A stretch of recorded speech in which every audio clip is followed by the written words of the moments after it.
avec nous. Alors, comme je vous l'avais dit, donc aujourd'hui petit replay. C'est une vidéo que j'ai enregistrée, donc à un certain moment j'avais pu accélérer rapidement, surtout au tout début de la partie en fait jusqu'à ce que l'action commence. C'est donc Dragon, DFS Dragon, qui nous a envoyé une partie en Yamato. Sachez que donc, ça se verra évidemment un peu plus tard, hein, Dragon joue avec son capitaine Yamamoto. Voilà. Donc on va bien voir ce que ça va donner. Apparemment, il tenait impérativement à ce qu'à un moment ou un autre je la commente. Je suppose que ça doit quand même valoir le coup. Voilà. Donc, je lance la vidéo et c'est parti. Alors, excusez-moi si la résolution vous paraît peut-être un petit peu basse à certains moments, hein, mais voilà, c'est pas toujours évident quand on passe d'un fichier replay à une vidéo. Voilà. Alors, donc il est sur la carte piège, très bien. Oui, c'est ça, piège, avec toujours ces fameux passages qui ont été ouverts. Il est donc au milieu, et il est accompagné de 4 destroyers. Là, vu la disposition, il y a fort à parier que C va tenter d'être capé. Et est-ce que B va l'être, ou est-ce qu'ils vont directement vouloir aller sur A? On va bien voir. Sachant qu'ils ont un Minotaur qui pourrait faire du support. Le Loyang a un sonar. Alors là, j'ai accéléré un petit peu. Le temps que tout se mette en place. Clairement, voilà, ils vont sur B. Ok, donc A est complètement délaissé. Quand il y a 4 destroyers comme ça peut toujours être utile d'en envoyer un quand même de l'autre côté. Alors, il est repéré. Normal, avec un hyper qui arrive. Ok. Et un Mosva. Un Mosva qui se balade broadside, c'est le meilleur moyen de se faire blap. Et j'en parle d'expérience. Ah, ce bruit des canons du Yamato, toujours aussi beau. Alors la salve est pas mal, peut-être un petit peu derrière.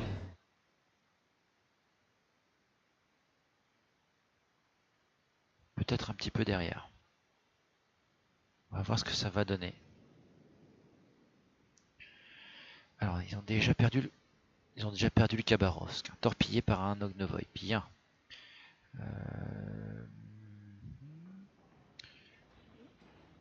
Ouais, bon, le Mosva qui n'a toujours pas compris, même s'il a eu de la chance que le Yamato peut quand même l'atteindre. Alors là, il doit faire extrêmement attention, parce qu'il est quand même bien broadside face à 2 Yamato.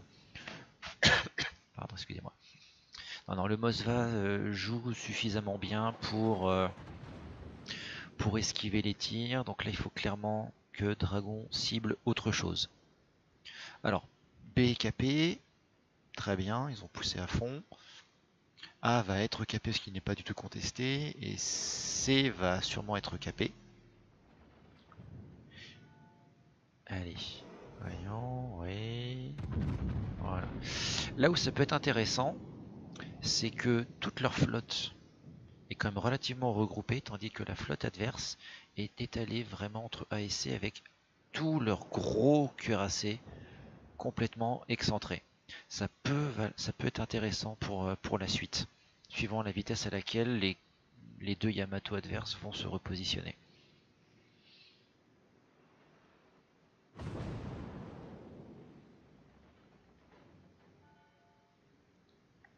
Pour le moment, 6000 en 4 buts touchés, c'est pas énorme.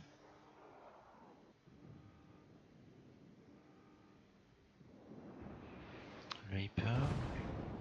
Ah, petit feu. Là, c'est quand même très risqué de la part du hyper. Très très risqué.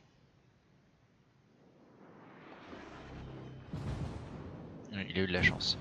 Bon, là pour le moment, c'est pas convaincant. C'est pas convaincant. Il a eu quelques opportunités qui n'ont pas été saisies pour le moment. Du moins, pas couronnées de succès. L'énorme avantage, il se fait tirer dessus, mais là il est correctement anglais par rapport au navire adverse, donc il tank suffisamment bien les dégâts. Et il a raison hein, de partir de ce côté-là. Alors c'est vrai que du coup, pendant ce temps-là, il ne peut pas soutenir sa flotte, mais s'il passait de l'autre côté, et pour soutenir son ami, son pote de division ici, il aurait été complètement à découvert sans possibilité de manœuvrer. Et alors là, par contre, c'était vraiment la fin des haricots pour lui. En passant ici, je suis d'accord, c'est pas forcément ce qu'il y a de mieux. Mais ça lui permet de se repositionner, de pouvoir, gérer son feu tranquillement, se soigner, et pouvoir ensuite revenir après en bonne position pour aider son copain. Parce que donc pour le moment, ils ont toujours donc un navire de perdu. Ils sont en train de contester la cape adverse. Où le Z52 est en très mauvaise posture. Voilà. Et le Tirpitz aussi. Il y a de bonnes chances pour que C soit capé.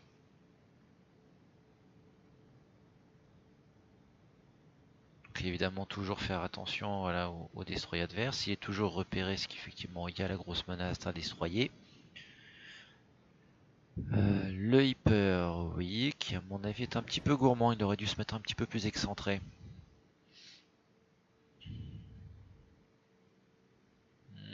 Oh, vous voyez comme il prend son temps pour bien viser. Là, il y a des chances pour que la salve soit bonne.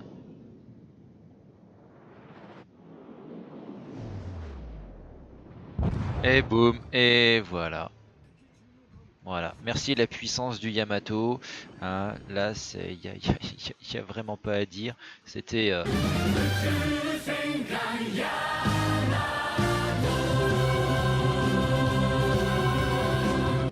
voilà, très voilà. C'est souvent en cuirassé, beaucoup de gens ne prennent pas le temps de viser. Bon, évidemment, quand on a l'habitude, on peut accélérer les choses, mais quand vous n'êtes pas sûr, quand vous voulez bien poser, surtout que là en plus il avait une fenêtre très courte, le moment où il était dans le passage, il fallait qu'il ajuste bien sa visée. Il n'avait qu'un seul moment pour tirer. Il a très bien ajusté, double Sita, deux hits en plus, frappe dévastatrice et plus de hyper. Voilà, là clairement le hyper a fait la grosse erreur, il a oublié qu'il y avait un Yamato qui se baladait. Donc ça pardonne pas. Hein. Et du coup, il est resté complètement brossé. On l'a vu qu'il commençait tout juste à tourner au moment où il avait tiré. C'était trop tard. Alors, est-ce que l'autre Hyper va faire la même chose? Non, mais c'est pas possible. Non, mais non. Ah. Alors, il a eu le temps de tirer. Un obus.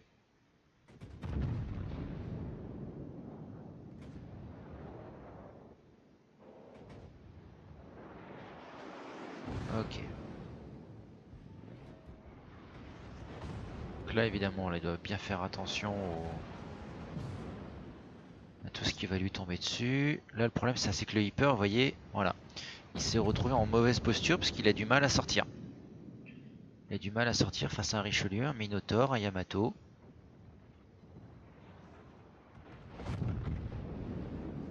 Voilà. C'est toujours le problème. Quand est-ce qu'il faut s'engager dans ce cercle?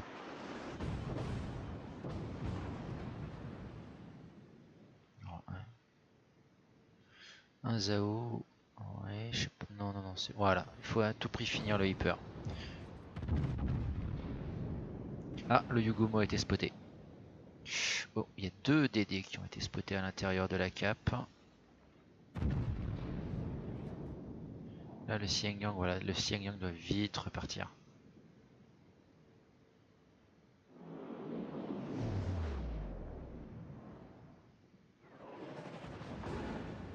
Du coup, voilà, c'est là où ça va devenir intéressant. Toute leur flotte est en gros regroupée sur C. Toute la flotte adverse a eu le temps de revenir pour aller contester B.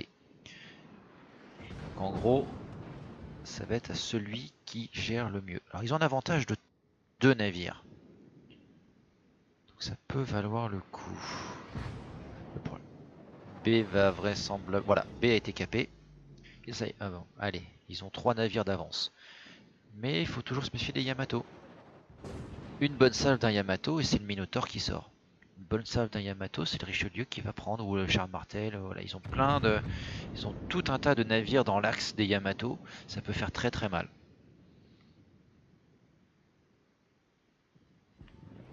Voilà, en plus là, la salve qui donne rien. Surtout que là encore, c'est pareil, vous l'avez vu, hein, voilà, pof, ils perdent le Xinjiang.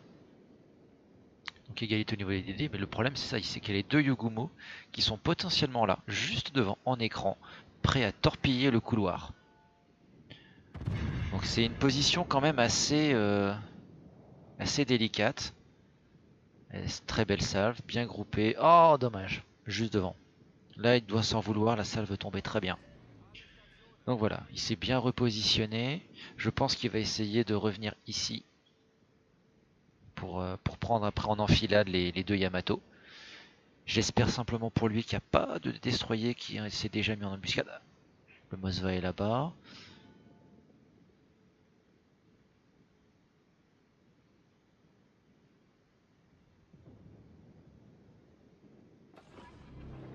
Alors, il lance son avion. Alors, c'est un chasseur. J'aurais nettement préféré personnellement l'avion de reconnaissance pour notamment réussir à passer au-dessus des îles. Et voilà. Et qu'est-ce que je vous ai dit? Le Yugumo qui est juste devant lui. 3 km 7. Là, normalement, le Yugumo ne peut pas rater ses torpilles. Sauf s'il les a tirés sur le Richelieu qui est derrière Dragon. Voilà, il les avait tirés.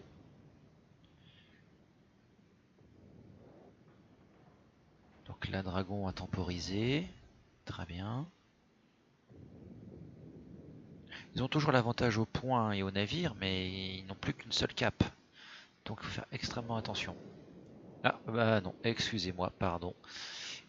Égalité au nombre de navires. Ils n'ont plus qu'un seul destroyer. L'adversaire a toujours euh, deux Yugumo. Aïe, aïe, aïe. Oh là, ça y est, ça commence à tomber. Vous voyez, voilà. L'adversaire a réussi à bien se repositionner. Et du moins se repositionner avant l'équipe adverse.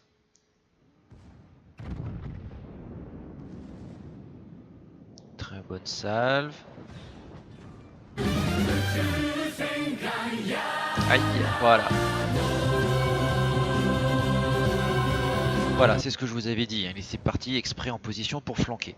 Le problème, c'est que il se retrouve exposé au Yugumo, qui, je pense, n'est pas le même Yugumo, et qui, du coup, lui, a vraisemblablement ses torpilles. La Tago va... Oh, joli, très joli. L'expert des combats rapprochés. 9000 quand même sur la Tago, qui est quand même prêt à faire la même erreur. Là, il a eu de la chance, hein, voilà. Ou alors c'était ce Yugumo qui avait lâché déjà ses torpilles. Mais du coup, ils ont rétabli l'équilibre. Et il est en bonne position, parce que du coup, le Yamato là-bas, de l'autre côté, ne peut plus avancer. Si il avance... Non mais la Tago, non, non, non, non, Tago, non, non. Là, c'est le... Voilà.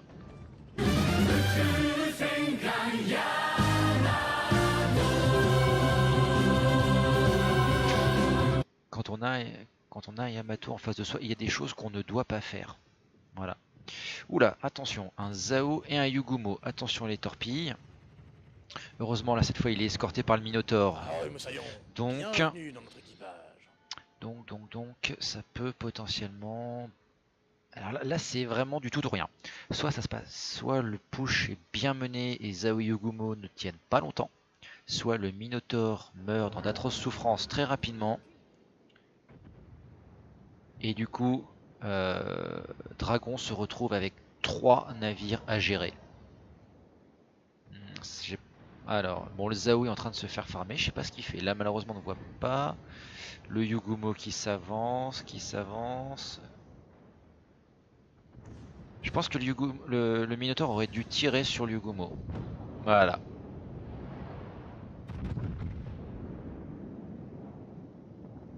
Oh, le petit soutien qui est libéré, très bien. Mais bon, le problème, c'est ça, c'est qu'il y a toujours le Yugumo. Le Zao est là. Alors, il a lâché déjà la moitié de ses torpilles, hein, on les avait vus passer tout à l'heure. Le problème, c'est qu'il peut tourner. Non, quand on voit sa position, si jamais il tourne, il offre son flanc face à l'autre Zao. Ouais, donc non, pour le moment, il est un peu bloqué. Mais le problème, ça, c'est qu'il y a le Yamato qui l'attend. Alors, qu'est-ce que ça va donner? Ciao Yvan 61. Ah. Alors, oui, là voilà. Dragon vise ici, voilà, qui est pile le défaut du blindage. Et voilà, et pam, la petite Sita. Voilà, c'est le défaut du blindage du Yamato qui permet, surtout si on est un Yamato, de passer la citadelle. Voilà les torpilles du Yugumo. Oh, il va s'en prendre. Oh, il va s'en prendre. Ouf, c'est bon. Ouh, il a eu de la chance. Ouh, il a eu de la chance. Et c'est le Kraken avec le petit feu d'artifice et la frappe double. Joli, très très joli. Il n'a pas perdu son sang-froid. Il a bien fixé. Oh, le Zao là est en très mauvaise posture. Là, le Zao. Et voilà. Et de 7 pour Dragon. Là, ici, il a très très bien temporisé. Bon, il n'a pas pu évidemment esquiver les torpilles du Yugumo. Mais ce qu'il a réussi à faire, c'était à fixer le Yugumo avec ses secondaires tout en continuant à viser correctement le point faible du Yamato adverse, qui lui a permis évidemment de continuer à Sita. Voilà. Et du coup, ça lui permet évidemment d'avoir, comme il a son capitaine Yamamoto, un temps de rechargement de 15 secondes.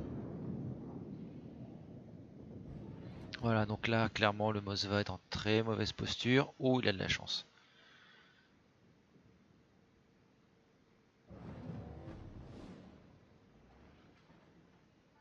Là, il n'a plus qu'à attendre. La partie est gagnée. La partie est gagnée. Il a très très bien poussé. Il a très bien su saisir les opportunités face aux Zao, au Yugumo et au Yamato. Alors que c'était franchement pas évident là. Pas évident. Le Mosva qui coule l'autre navire évidemment. Ça sale un petit peu. Oui, le petit coup comme ça. Est-ce qu'il a bien estimé? Il a, oui, donc une overpen. Ok.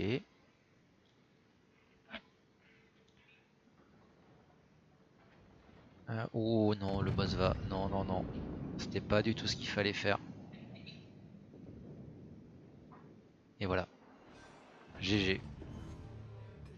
Très très bien joué. Très très bien joué de la part de Dragon. Du coup, qu'est-ce que ça nous donne? Ça nous donne, voilà, une partie. Alors, certes, il n'y a que 100, entre guillemets 152 000 de dégâts, mais n'oubliez pas qu'il a quand même tiré sur les destroyers, mais surtout ça nous donne 8 citadelles, 8 navires coulés, ce qui est absolument énorme, avec 2 experts des combats rapprochés, ce qui fait que, contrairement à beaucoup de cuirassés, il n'a pas campé trop loin. Non, non, il est allé vraiment au travail, hein, il a fait quand même une frappe double, soutien, donc ça veut dire qu'il a fait son taf. Frappe dev, on l'a vu au début, hein, face à un Hyper un petit peu trop entreprenant, et évidemment son Dreadnought et son Kraken. Donc vraiment très très belle partie, hein. 5000 XP, 436 000 crédits, très très bien joué. Donc voilà. Si on regarde ensuite, ça nous donne une partie au total de 2755 XP brut, ce qui est absolument énorme.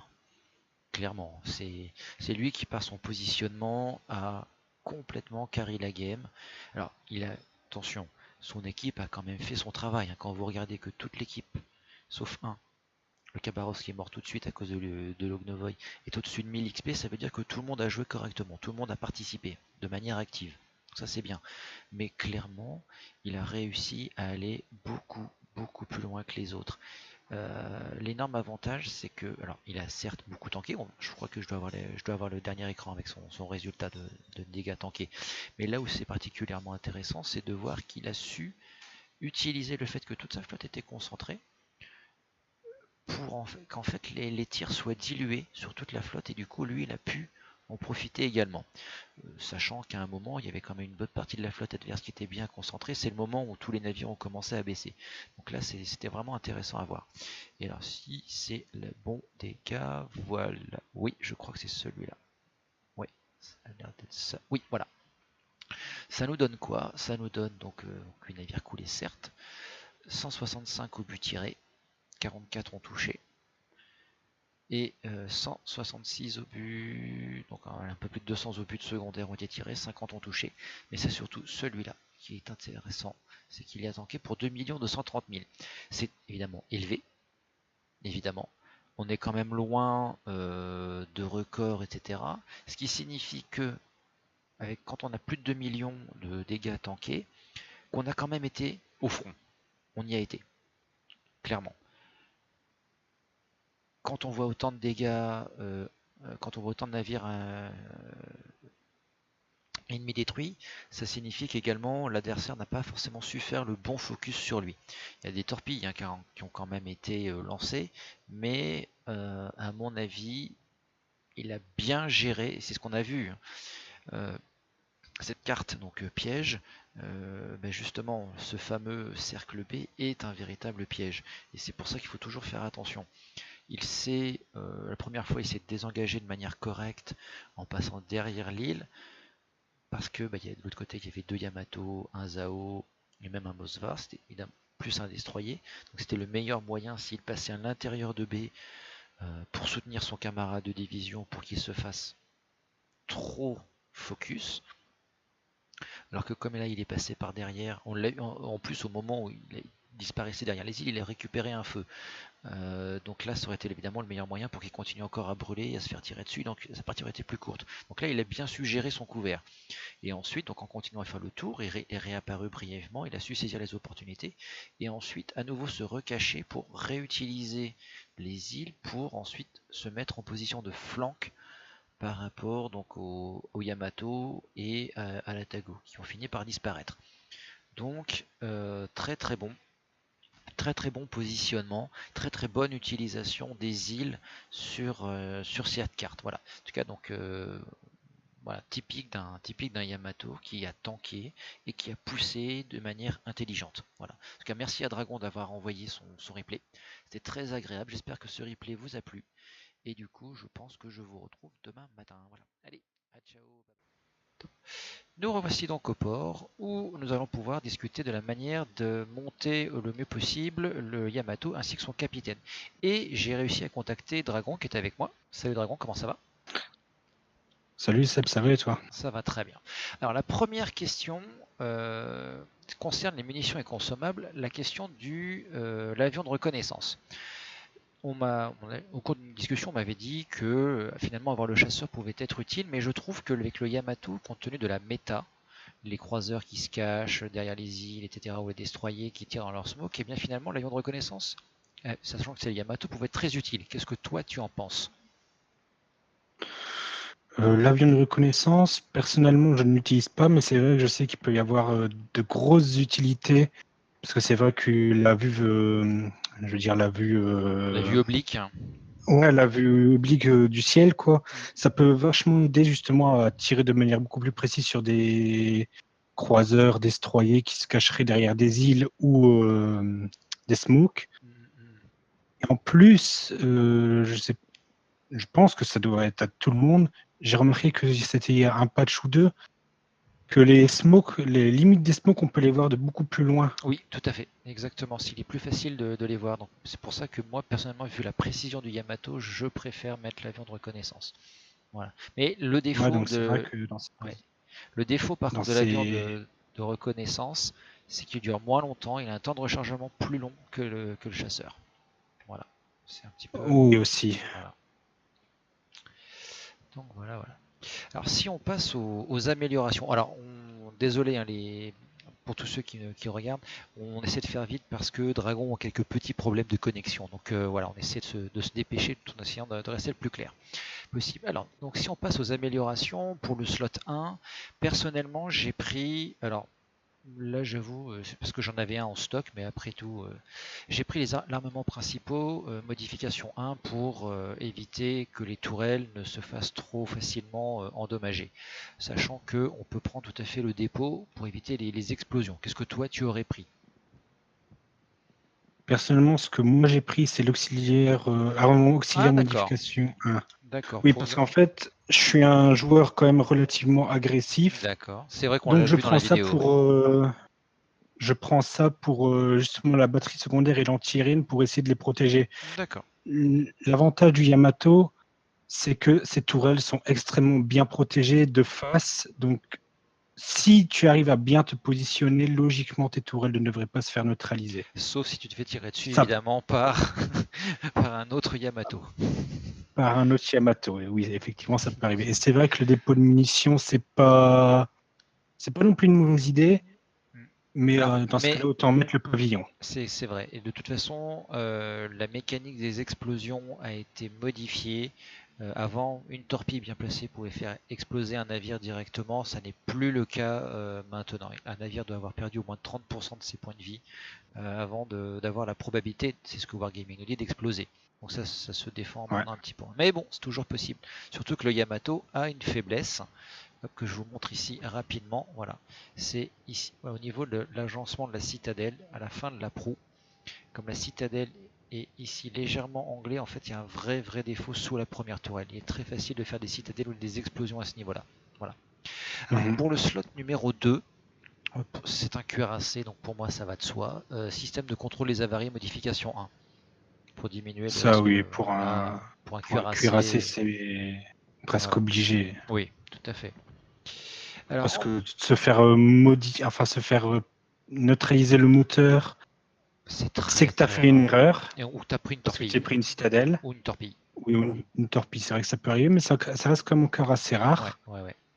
Et le gouvernail aussi, c'est une torpille, ou alors c'est vraiment un obus, vraiment pas de chance qui est tombé pile poil à Vraiment pas l'arrière de du chance. navire. C'est clair. Donc là, voilà, c'est vraiment le. De toute façon, en général, il y a un Yamato, les croiseurs en face font une seule chose, c'est le brûler. Donc voilà. Ouais. Pour le slot numéro 3. Alors le slot numéro 3, euh, vu que toi tu es agressif, tu as peut-être pris autre chose. Moi j'ai pris le système de visée, modification 1. Déjà qu'il est précis, j'ai envie d'en faire un vrai sniper. Pas forcément pour tirer de loin, hein, mais pour maximiser les chances de toucher la cible. Qu'est-ce que toi tu as choisi? C'est vrai qu'ici, l'emplacement 3, il y a beaucoup quand même de Oui, modifications intéressantes. C'est vrai que même le batterie principale modification 2 qui bon, le améliore la temps de rotation. rechargement de 5%, c'est chiant, mais la rotation, les tourelles du Yamato sont extrêmement longues, donc ça peut être viable. Les Attends, canons antiaériens aussi. pour lui donner une Et, petite chance, oui, c'est vrai. oui. Après, si un Et, CV tier 10 veut la peau du Yamato, il le fera quand même, hein, donc. ouais, ça c'est sûr. Ça peut aider, mais ça sauvera pas. Voilà. Alors juste une petite chose, tu disais pour améliorer la rotation des tourelles, n'oublions pas que là, alors évidemment, c'est encore en phase de super test, le Yamato aurait une vitesse de rotation de tourelle améliorée. Oui, j'ai vu C'est en ça super aussi, test, oui. donc on va voir ce que ça va donner hein, après, bien sûr. Puisque évidemment, c'est le cuirassé avec les tourelles qui tournent le plus lentement du tier 10. C'est toujours à prendre, il y a un détail à prendre en compte évidemment. Mais si ce buff arrive, là oui, la batterie modification principale, On peut la laisser là, tomber, c'est là clair. oui, Ouais, clairement. clairement. Sachant que Après, moi, le module légendaire de mémoire augmente aussi la rotation des tourelles. non, Non, ah, il a il ralenti baisse. encore, d'accord. Ouais, donc Oui, là, clairement, je sais plus exactement ce que ça fait. Je pense que c'est la temps de prise. rechargement diminué Ah, c'est ça, voilà, ça c'est le temps de et rechargement diminué le, et la précision qui est augmentée encore. oui, en contrepartie, C'est ça, tes tourelles sont plus lentes. c'est ça, voilà. Alors, Après, là, moi, personnellement, ce que j'ai pris, c'est batterie secondaire parce que, oui, c'est ce que j'avais cru comprendre. voilà, Ah bah, j'ai ça un se défend, ça se Yamato, défend. bah oui, j'ai un Yamato vraiment équipé secondaire, moi, donc, parce que je suis vraiment un joueur assez agressif. Si je vois une occasion de pousser et d'essayer de faire un maximum de dégâts à l'ennemi, j'hésite pas. Ouais. Alors, ce qui est loin d'être le cas pour la plupart des joueurs de Yamato, hein, quand même. Beaucoup maintenant. Ouais, bah Et c'est d'ailleurs, c'est ce ça. que moi je fais. Je la joue pour le moment un peu plus prudente. J'attends de voir comment la méta va bien se caler avant de faire d'autres changements. Et du coup, c'est ce qui m'amène au slot numéro 4, où plutôt que Mhm. de choisir l'appareil à gouverner, comme on choisit assez souvent, moi j'ai vraiment privilégié le système de contrôle des avaries, modification 2. 15% de lutte contre les incendies et d'inondations, c'est un Yamato. C'est une cible Oui, privilégiée, donc voilà, c'est ce qui va lui permettre de tanker le mieux possible. Pour moi, je l'ai vraiment monté en version tank, absorption de dégâts. Voilà. Donc là aussi, c'est ce que j'ai pris, donc. ouais. Ouais, là, c'est vraiment essentiel, plus que jamais maintenant avec tous les croiseurs américains qui sont arrivés. En plus, les croiseurs légers, tu brûles Voilà, non-stop. c'est ça, exactement. Donc là, il n'y a pas à dire. c'est vraiment nécessaire. Pour le slot numéro 5, alors je sais qu'il y en a qui peuvent mettre l'acquisition de cibles pour voir les torpilles arriver plus loin. Je pense que c'est davantage valable avec les Allemands qui ont leur sonar. Personnellement, j'ai Mhm. mis la dissimulation. Voilà. Je l'ai mis aussi. Au tout début, je jouais pas avec Au début, moi ce, non plus, ouais, ce truc. moi non plus, je le mettais pas, mais je me suis rendu compte que, et voilà, vu tous les spams HE de tous les croiseurs et même de certains cuirassés, si on Ouais, veut c'est ça. vraiment arriver dans des bonnes positions, il faut vraiment être discret. On passe à 13 km 5, c'est quand même pas mal. Voilà. Personnellement, moi, je joue pas dissimulation, mais c'est vrai que avoir une dissimulation qui passe de 18 km à, je pense, 15 et D, Déjà, ça ça aide aide énormément. énormément. Ouais, c'est clair. C'est clair. Et du coup, on en vient donc au dernier slot, le slot 6 à 3 millions. Bah du coup, comme moi j'ai vraiment voulu renforcer cet aspect, je joue sur la force de C460 hein, personnellement, et du coup moi j'ai mis la batterie principale modification 3 pour diminuer le temps de rechargement de la batterie, qui fait que je recharge en 26,4 secondes, ce qui devient quand même vraiment redoutable. Et du Mhm. coup, qu'est-ce que toi tu as préféré choisir, la secondaire, les canons anti-aériens ou la principale? Là-dessus, j'ai pris l'anti-aérienne, ce qui me Anti-air. surprend parce que ouais, c'est un truc que j'ai mis au tout début, donc ça fait longtemps que je Hmm, regarde plus à ça. hmm. Mais c'est vrai qu'après, je comprends aussi que la batterie principale, c'est un truc très viable sur les matos, sauf que moi, j'ai préféré ne pas le prendre parce que les tourelles sont déjà lentes de base, Hmm. alors les ralentir encore plus, Exact, exact. ça fait mal. Oui. Après, c'est quoi porter de la batterie principale? C'est un Yamato, C'est un Yamato, il n'y en a pas besoin. ça a pas besoin. Non, non, non, non. Ça a déjà 26 km de portée de base. Voilà. Sachez que, honnêtement, tirer au-delà de 20. Allez, quand vous êtes un cuirassé comme ça, tir 10 très précis, même si vous tirez à 26 km, ça sert à rien de vous mettre à 26 km de votre cible, vous avez une grande chance de la rater.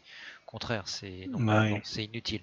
Voilà, je le dis. C'est quoi ça va être 15 secondes de temps avant que les obus C'est arrivent. ça, Faut vraiment exactement. très très bien Voilà, anticiper. 26 km C'est 6 presque déjà de intouchable. base, c'est juste n'importe quoi, ça ne sert à rien. Voilà. Et après, ouais, je vois donc le dernier, c'est la durée de rechargement de la batterie secondaire. Voilà. Sur Yamato, C'est, à mon avis, non, non, non. je sais que je l'ai mis secondaire, mais c'est vrai que là, je sais pourquoi j'ai pris en fait l'anti-aérienne, c'est parce que déjà faible en anti-aérienne, j'ai voulu renforcer ça. Mais j'ai pas voulu non plus complètement tout miser sur la secondaire. Et j'ai pas pris le premier non plus parce que je voulais pas ralentir les Ouais. torpilles. Les torpilles, Les tourelles. les tourelles, Mm. pardon. Voilà, donc sachant que évidemment tout ce build sera peut-être à revoir si les modifications du Yamato sont effectives, hein. Donc voilà, gardons ça en tête, sachant que cette annonce du super test a été faite il y a quoi, il y a 2 semaines, 3 semaines, quelque chose comme ça à peine. Donc voilà, Mhm. il est possible que ça arrive d'ici deux, trois patchs. Donc on va voir ce que ça va donner. Mais c'est vrai que mine de rien, s'ils font ça et qu'ils réduisent le temps de rotation du Yamato, là, je considérerais énormément prendre la batterie principale Mm, modification 3. mm, mm. Et du coup, bah voilà, on en vient à la manière de monter le capitaine du Yamato. Alors moi, je n'ai que 16 points hein, pour le moment dessus. Combien est-ce que toi tu en as? Tu as déjà tes 19 points 16 dessus? aussi. 16 aussi. Bon bah voilà. Alors en rang 1, alors évidemment, j'ai le capitaine Yamamoto, donc il a des capacités spéciales. Alors pour la Mhm. première, j'ai mis la cible prioritaire. En gros, de savoir combien de navires me visent, je m'en moque un peu. C'est juste que quand on est en tier 10, il y a énormément de destroyers qui ont des torpilles à très longue portée. Ça me permet de savoir quels sont les destroyers qui me tirent dessus. Tout simplement.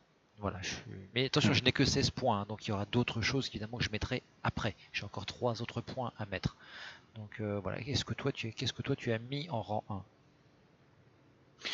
Ce que moi j'ai mis en rang 1, c'est dans le soutien, c'est le centre de direction des avions de catapulte. C'est pour D'accord. avoir un chasseur supplémentaire en Pour en fait. avoir, d'accord, pour en avoir un de plus. Et du coup, en fait, alors pour ceux qui ne savent pas, ça vous permet donc d'avoir 2 avions en l'air. Alors, évidemment, ils sont plus lents, mais du coup, ça vous permet d'avoir plus de spots. Donc, comme en plus toi, tu joues avec chasseur, tu as plus de chances de Mhm. couvrir les zones, notamment pour l'arrivée des torpilles, etc. Voilà. C'est ça, c'est exactement pour ça que je l'utilise. Voilà, c'est souvent voilà, c'est plutôt utilisé dans ce sens-là. Voilà, donc voilà, moi je préfère prévoir en amont et dans une de mes parties récentes là en Lyon, j'ai pu voir qu'il y avait un destroyer qui s'amusait un petit peu là-dessus, mais qui du coup lançait quand même ses torpilles, et je les ai toutes, j'ai à chaque fois esquivé ces salves grâce à cette cible prioritaire qui me disait quand est-ce qu'il lâchait ses torpilles. Donc vous voyez, c'est quand même assez utile. Alors, Oui, c'est ça. en rang 2, alors là j'ai mis deux capacités. La première, parce que c'est Yamamoto, mais honnêtement, pour tous les cuirassés japonais, il faut le mettre parce que les toiles sont très lentes, c'est expert tireur d'élite. Il faut Je faire suis tourner, complètement il d'accord. faut améliorer la rotation de tourelle au maximum. Voilà. Sinon, vous pourrez rien faire en fait, à part sniper en fait. Vos tourelles seront tellement lentes que le seul moyen d'avoir le temps de choisir vos cibles, c'est d'être très loin et donc de sniper. Et là, vous êtes inutile pour votre équipe. Et du coup, comme j'avais dépassé les 10 points, j'ai commencé à remonter ensuite. La deuxième capacité de rang 2 que j'ai utilisée, c'est la poussée d'adrénaline. Forcément, on va prendre des coups en Yamato. Ouais, ça aussi. C'est- J'ai envie de dire, c'est indispensable. Voilà. C'est les deux trucs que tu es obligé de prendre en rang 2. Oui, oui, tout à fait. En rang 2 avec un Yamato. Pour moi, ce sont les deux vraiment essentiels. Alors pour Mhm. le rang 3, alors beaucoup évidemment prennent de base le surintendant pour avoir un soin de plus. Ce n'est pas la capacité que j'ai choisie en premier. J'ai choisi en premier en fait les bases de la capacité de survie pour avoir une durée voilà, de réparation en fait plus efficace. N'oubliez pas, vous êtes un Mhm. Yamato, vous allez être perma spammé à la cheveux. Donc pour moi, c'est vraiment le moyen de réparer au plus vite. Est-ce que tu es d'accord ou tu avais pris autre chose? Bah, moi, personnellement, justement, c'est le troisième point aussi qui me manque pour avoir le deuxième. Mais moi, le premier point que j'ai pris, c'est comme tu disais, Ouais. surintendant, Ah, pour avoir justement la charge d'huile supplémentaire. Ah, je comprends tout à fait. Et ça se défend, hein. C'est une très très bonne capacité. Voilà, je ne suis absolument pas contre. C'est juste que moi, vu la méta des feux en ce moment, je préfère limiter au maximum les dégâts pour éteindre les feux, etc. Donc, et du coup, en fait, j'ai moins besoin d'utiliser le surintendant. Et du coup, en fait, j'arrive au rang 4. Et comme j'essaie de maximiser au maximum le tanking, donc j'ai pris, oui je l'avoue, expert en dissimulation, qui me permet du coup de passer à 13 km 5 de détection, ce qui est quand même redoutable hein, comme pour un cuirassé, d'apparaître à 13 km de sa cible. Imaginez ce qui peut se passer. Et ça me permet de Mhm. me désengager aussi plus facilement. J'ai juste à arrêter de tirer, à reculer un peu si jamais ça va mal. Et 13 km 5, généralement, les croiseurs s'approchent pas à cette distance-là. Et les cuirassés en tier 10, c'est assez rare qu'ils avancent aussi près en début, voire en milieu de partie. Donc ça me permet justement de me cacher, de me soigner, de repartir ailleurs. Donc voilà. Et le deuxième capacité de rang 4, et du coup là je suis arrivé à 16, c'est la prévention des incendies. 10% de risque de prendre un feu en moins et 3 feux maximum. Vu la méta actuelle, pour moi, je trouve que ça sauve la vie. Voilà. Qu'est-ce que toi, du coup, tu as pris en rang 4? Moi, ce que j'ai pris en rang 4, c'est l'entraînement au tir avancé pour augmenter la portée de tir de Ouais. la secondaire et la précision. Ouais. Et la précision. Ah oui, donc toi, tu es contre le tir manuel, en fait, pour l'armement Oui, secondaire, d'accord. Donc toi, tu l'as vraiment, en fait, monté, pas 100% secondaire, mais presque, en fait. Voilà. presque, Ouais, voilà. c'est un build qu'on ne voit pratiquement J'ai plus un, maintenant. j'ai un build assez originel, ouais. Ouais. En fait, c'est ce qu'on voyait au début, au tout début, puis quand les cuirassés allemands, puis les cuirassés français sont arrivés, en fait, on a vu une diminution du nombre de Yamato montés secondaires, justement parce que il avait un peu du mal à tenir efficacement la route. Alors, pour les 3 points qui, moi, me resteraient, j'ai plusieurs possibilités. La première possibilité, c'est tout simplement la grande alerte, par exemple. Et comme il me resterait ensuite encore un point, l'expert chargeur pour changer plus rapidement en fait les obus. Je suis chargé à la HE parce que il y avait un destroyer qui passait par là. Bon bah hop, ça me permet de passer à la paix plus rapidement, ou vice versa en fait. Voilà, il y a soit cette possibilité là, ou bien pour les 3 points qui me restent, et ben, tout simplement prendre sur intendant. Voilà, c'est aussi simple que ça. C'est un build qui est vraiment très classique, très orienté survie de mon côté. Toi, de Toi, tu l'as monté davantage en fait, davantage En corps à corps, agressivité. voilà. Ouais, ce qui fait qu'en fait, du coup, tu prends quand même assez cher avant d'arriver au corps à corps. Donc voilà, voilà, c'est vraiment Ouais. ce sont deux manières d'envisager le Yamato. Moi, j'arrive le plus discrètement possible. Une fois que j'y suis, c'est venez me chercher. Voilà. En gros, c'est ça. Ouais, mais moi, personnellement, quand j'ai vu le Yamato, je savais que je le montrais pas en dissimulation parce que justement, c'est Yamato, c'est un des navires les moins euh, discrets du jeu. Donc, je me suis dit, le mettre plus discret, pourquoi? Tu dois de toute façon être repéré par tout le monde. Donc, voilà, je suis parti sur un build agressif et de manière générale, j'utilise un petit peu les îles à mon avantage Oui. pour avancer. Et puis, dès que je suis assez près, là, je commence à agresser. Oui, oui, oui. En fait, c'est ça. Le principe du Yamato, c'est que c'est quand même relatif à la différence, par exemple, du République ou même du Montana, qui prennent quand même des dégâts assez lourds. Le Yamato, c'est vraiment un navire avec lequel on peut prendre une position. On Mhm. avance et la puissance de nos obus de 460 font que tout ce qu'il y a devant nous va fuir. Parce qu'on perce tout. Voilà.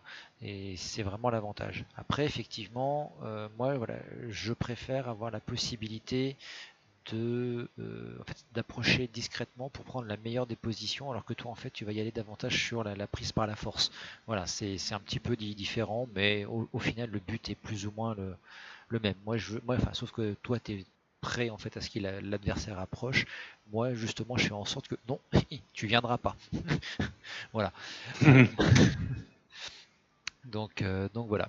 Bah écoute, merci beaucoup Dragon d'avoir partagé tes connaissances sur la manière de jouer le Yamato. Merci beaucoup également pour le replay, c'était très très sympa, vraiment ça. Même si la partie avait eu lieu il y a déjà quelques temps, ça a été vraiment une très Ouais. très très belle partie. Où il était d'ailleurs assez rare de voir justement toutes les capacités de Yamamoto prises en compte avec ce fameux Kraken qui libère la fureur de l'artillerie. C'était Ouais, assez un temps de magnifique. rechargement de 15 secondes Voilà, sur du 460, voilà quoi, ça fait le taf. exactement. Et imagine ce que ça va donner avec le module légendaire. En plus. Voilà. Bah, écoutez, merci à tous d'avoir regardé cette vidéo. J'espère que vous l'avez apprécié. Merci à toi, Dragon, d'avoir pu te libérer pour qu'on puisse en discuter. N'hésitez Il n'y a pas pas, de quoi. n'hésitez pas à mettre des commentaires. Voilà, parce que c'est toujours utile d'avoir des retours sur la vidéo. Si vous avez des replays, n'hésitez pas à me les envoyer. Je me ferai un plaisir de les commenter et d'en parler évidemment avec vous. Et je vous dis à très bientôt.